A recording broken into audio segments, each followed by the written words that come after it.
समय आ गया है ये दोनों पोस्ट कार्ड्स को दोगी में आ गया।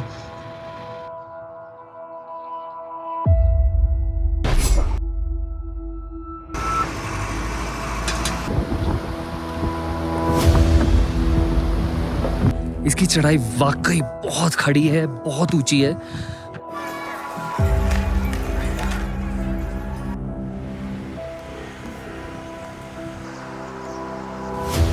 मगर इतनी मेहनत करके ऊपर चढ़े हैं तो अब तो दर्शन भी करेंगे और कहानी भी सुनेंगे। कैसा लग रहा है? ऐसा ही ठीक लग रहा है। हुआ क्या था? बस ऑक्सीजन लेवल कम हुआ अपना।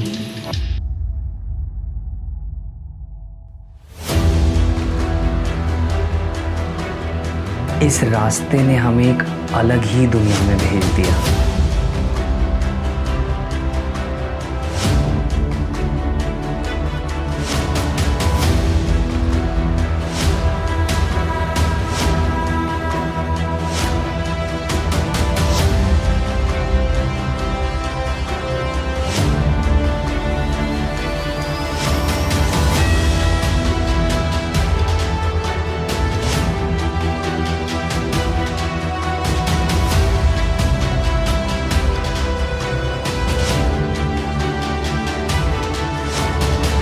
हाँ भाई, कैसा लग रहा है? मजा आ गया है भाई? तो जय हिंद है और निकला जाए।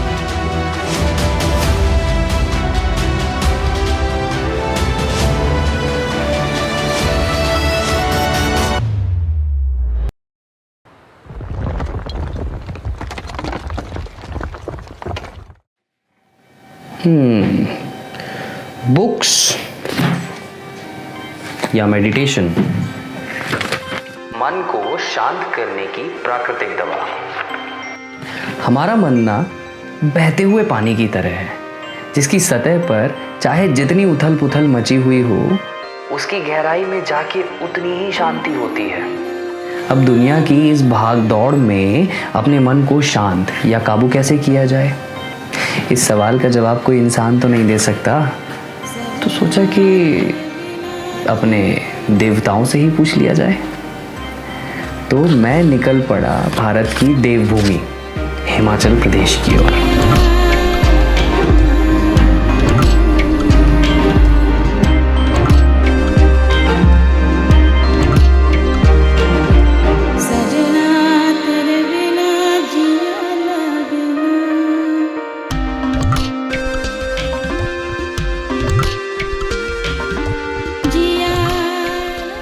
यूं तो मुझे नई जगहों की खोज करने का बहुत शौक है, मगर ये खोज किसी जगह के लिए नहीं बल्कि अपने आप को खोजने के लिए थी।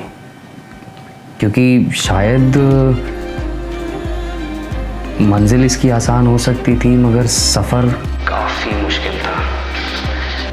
क्योंकि ये सफ़र 1500 किलोमीटर का था, जो कि भारत की राजधानी से लेकर पहाड़ों की रानी तक का और पहाड़ों की रानी से लेकर मन की कहानी तक का था। जहाँ मैं जा रहा हूँ, ये जगह ना ही केवल अपनी प्राकृतिक सुंदरता के लिए जानी जाती है, बल्कि इसे ज़्यादातर लोग ध्यान और आत्म खोज के लिए जानते हैं। समझे? अब मेरी मंजिल एक थी, मगर पड़ाव कई सारे, यानी कि चेक पॉइंट। हम अपने पहले पड़ाव कुफरी पहुंच गए थे, जहां पहुंचकर हमें ये पता चला कि यहाँ से महज 30 किलोमीटर दूर एक लकड़ी का छोटा सा मंदिर है, जो कि 11,000 फीट की ऊंचाई पर बना हुआ है।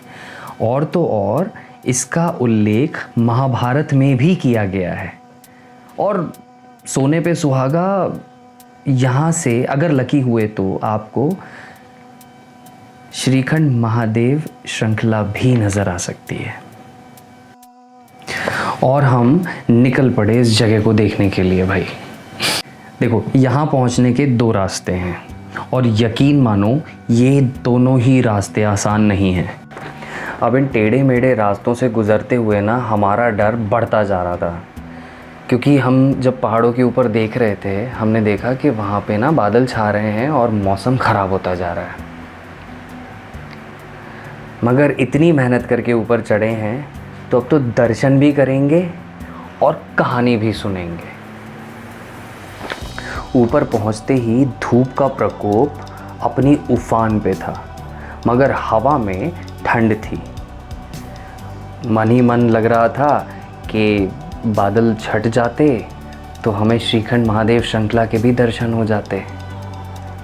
मगर वो तो बाबा हैं, अगर इतनी आसानी से बाबा मिल जाते तो वो देवों के देव कैसे कहलाते। इस मंदिर की कारीगरी एकदम अचंभित कर देने वाली थी। इसे देख के सोच रहा था कि कोई लकड़ी को इतनी खूबसूरती से कैसे तराश सकता है। It was that different. वहाँ दर्शन करते करते मैंने देखा कि 2 बड़े पहाड़ हैं जो कि एक सिंगल पहाड़ पे हैं। मुझे देख के थोड़ा सा अजीब सा लगा और मैंने वहाँ के नज़दीकी पुजारी जी जो पूजा स्थल पे थे उनसे पूछा कि इसके पीछे की कोई कहानी या कोई वाकया हो। तो पुजारी जी ने कहा कि पांडव भाई जो थे उन्होंने अपने अज्ञातवास का कुछ समय यहाँ पर बिताया था और इसे भीम ने बनाया था और ये इस पे खाना पकाया करते थे। इसे भीम चूल्हे के नाम से भी जाना जाता है। तो जब तक हम इस चूल्हे की कहानी को सुन रहे थे तब तक बाबा बर्फानी ने अपनी जादू की छड़ी घुमा दी और फिर हमें कुछ ऐसा देखने को मिला।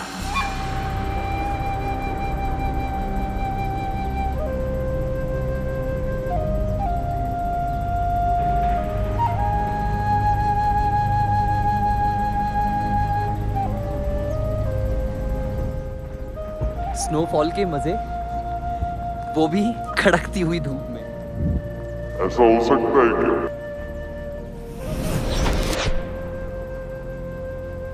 अब जब बाबा ने बर्फ के दर्शन करवा ही दिए थे तो हम निकल पड़े बाबा के दर्शन करने के लिए किन्नौर कैलाश। और जब हमने किन्नौर कैलाश का रास्ता लिया, इस रास्ते ने हमें एक अलग ही दुनिया में भेज दिया।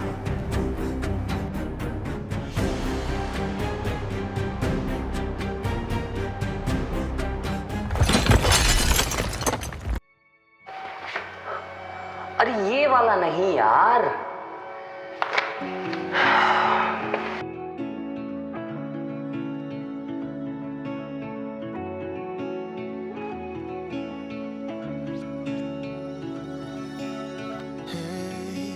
I found my heart until you came knocking at my door. It's hard to be this real, 'cause we're both so unashamed. We're not playing any game. अब हमारा अगला पड़ाव था रिकांगपियो, जहाँ पहुँचते पहुँचते हमें शाम हो गई और हमने अपने रात का सोने का आशियाना ढूंढ लिया। डिनर करने के बाद होम स्टे के ओनर हमारे पास आए, जो कि उन्होंने पहले किसी से सुन रखा था या इनफैक्ट हमारी बातों में शायद उन्होंने ये सुन लिया था कि हमें भोले बाबा के दर्शन करने। तो उन्होंने हमसे एक बात कही और वहाँ से चले गए।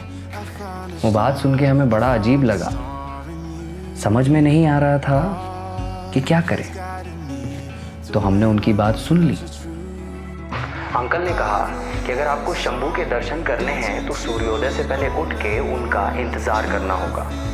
अब अंकल की ये बात हमने सुनी तो, मगर समझ हमें अगली सुबह आई। इतना खूबसूरत नज़ारा कहीं कैसे हो सकता है? इतना खूबसूरत नज़ारा, capturing the most beautiful sunrise, the most beautiful sunrise. दिन की इतनी खूबसूरत शुरुआत करके हम निकल पड़े अपने अगले पड़ाव की ओर। हमें क्या पता था कि ये तो बस शुरुआत थी, अभी तो खुद को ढूंढना भी बाकी है। अच्छा, जाने से पहले एक और इम्पोर्टेंट बात। इस पर्वत श्रृंखला में एक प्रमुख चोटी है जिसे त्रिशूल चोटी कहा जाता है। इसे भगवान शिव के त्रिशूल के रूप में देखा जाता है।